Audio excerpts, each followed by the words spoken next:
Hello and welcome. You're watching The Big Story. Now, there is a new crisis brewing at Tata Group's Air India Express after Vistara's crew went on a mass sick leave on over-rostering concerns. Official sources say that at least 86 Air India Express flights were cancelled after the cabin crew members went on a mass sick leave. The international and domestic flights were cancelled after about 300 senior cabin crew members reported sick at the last minute and switched off their mobile phones. For that, now to discuss more on the issue, we're joined by Mark Martin, founder and CEO Martin Consultants. Welcome, Mark. Thanks for joining in. First question, obviously, we're seeing this crisis play out again. Tata Group doesn't seem to come out of this crisis. First, it was Vistara and now Air India Express. Larger issue seems to be with the employees and a lot of complaints by the employees like Vishnu mentioned.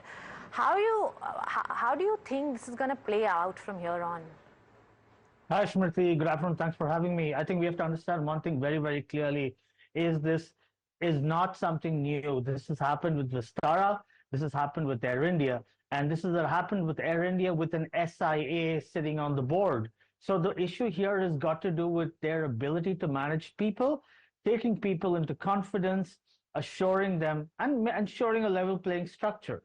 Now, if we turn back the clock when Vistara started, these issues actually began there. It was all pointed out several times, even by NDTV and several channels, including yourself, that this is basically a Singaporean attitude towards Indians. This has always been a top-down, condescending way of take it or leave it, accept it. This is it. We know what we're doing. We know how to run an airline. You're nobody.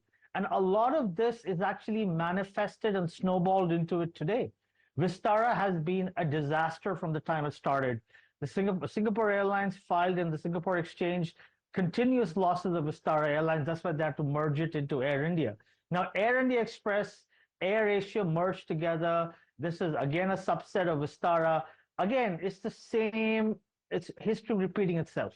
The issue here is got to do with how you run, manage, and oversee your people, because you need people to run an airline. If you're not going to take care of them or listen to them, this is going to snowball and it's going to spread like a virus in the entire airline, because employee dissatisfaction, ask me, I've run 3 airlines in my career. I can tell you that it spreads like wildfire. Right. Now, we've spoken about Vistara as well, and this is day one of this crisis. We saw Vistara crisis go on for multiple days, and the customers bore the brunt of that. And here as well, we're seeing so many flight cancellations. Do you see some sort of regulator coming in? And if, of course, this continues more than a day or so? I don't think the regulator can play any role in an employment contract. This has got to do with the labor dispute. You know, we have to understand that this is an Air India with the Tatas, without the Tatas. This is an Air India running by itself with Singapore Airlines. And clearly, we all know this, it's public knowledge that the entire management of Air India, Vistara, Air India Express is all driven by Singapore Airlines. And the challenge here is, are you trying to tell me that an airline like Singapore Airlines can't integrate and merge organizations well and run an airline cohesively? I mean, it's absolutely appalling, because this actually exposes a lot of the kinks and gaps and issues that are with Singapore Airlines and the way they run and manage an airline. We saw the same thing with Air India pilots, the same thing with Air India contracts. Pilots were being overflown. The pilots went up to the DGCA, and guess what? The DGCA supported. The regulator supported the pilots. And eventually, the pilots were forced to accept a contract. Vistara pilots are forced to accept a contract which is not lucrative and acceptable enough. Now, we know the facts, and you know the facts. A lot of pilots, a lot of cabin crews are leaving Air India, Vistara, and Air India Express and going over to other airlines because there is a pilot shortage. There is a senior cabin crew purser shortage. There is an engineer shortage. And if Vistara, Air India, Singapore Airlines, and the Tatas don't watch it, they're going to end up with an airline without people. The Air India rebranding happened, okay? Again, that's another similar issue which involves people.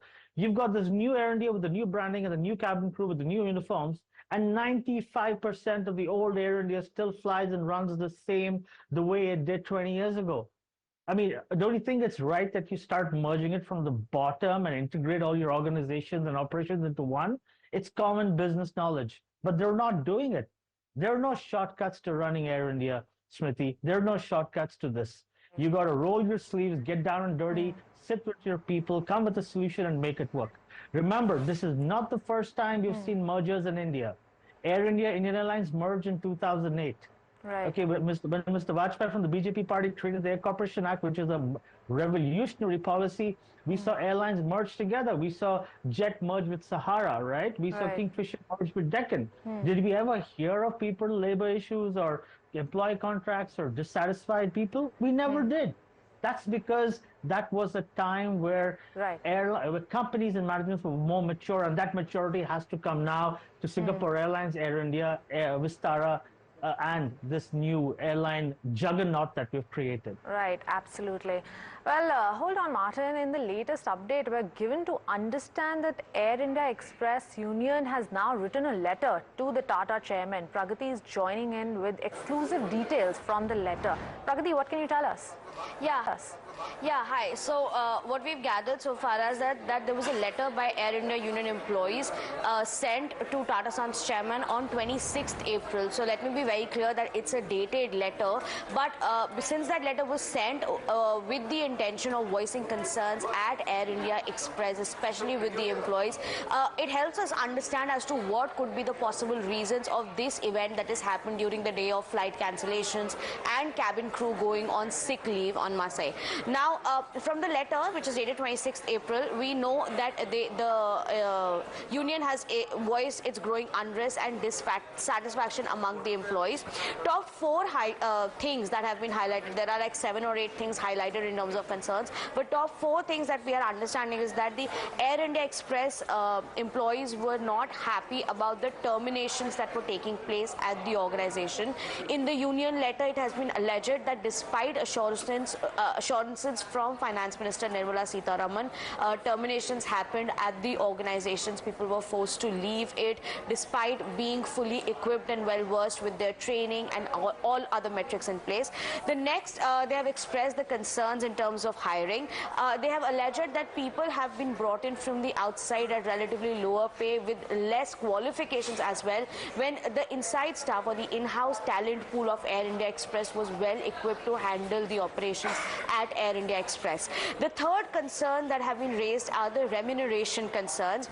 So the letter has alleged that all the important components like HRA, TA, DA and etc. have been removed from the revised employment contracts, which is not that great a compensation benefit to the employees.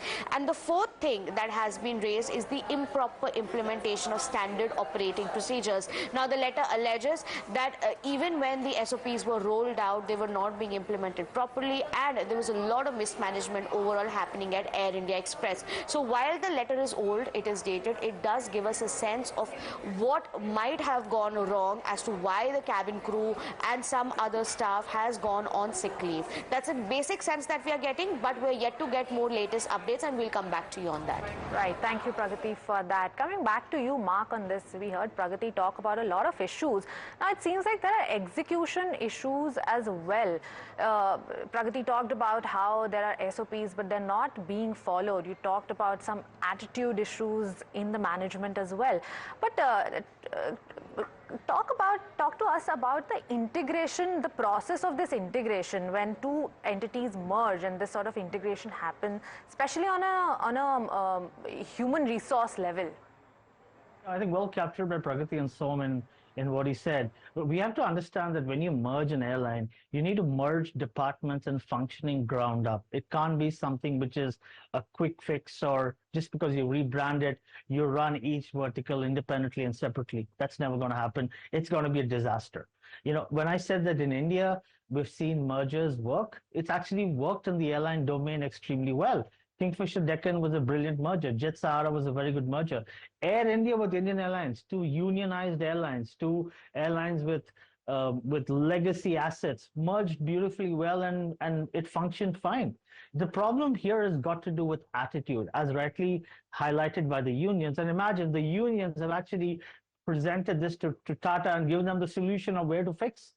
Isn't that interesting and appalling? Shouldn't that have come from Campbell or Singapore Airlines camp? They should have taken that step to knowing what's really wrong. So all that was highlighted is what needs to be fixed.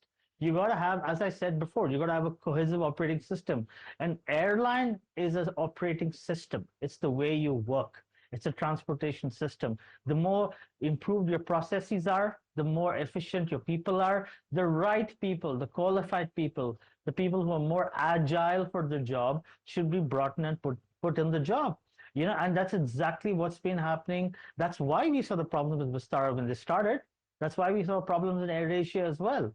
So this has to do with a mindset issue. This has got to do with the way of working issue.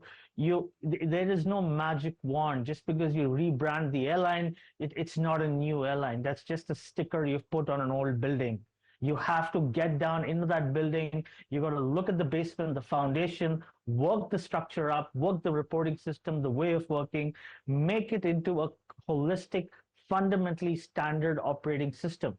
And that has to be done now. Branding should have been done 3 years later. The problem with Air India was never branding. The problem with Air India was bad aircraft, bad seats, delays, people attitude, check-in, a reservation system, websites which sometimes go down. That was the problem. That is all systems and processes. That should have been done as a priority, not a rebranding. The branding was fine. We could have lived with the old branding as long as we got a good product.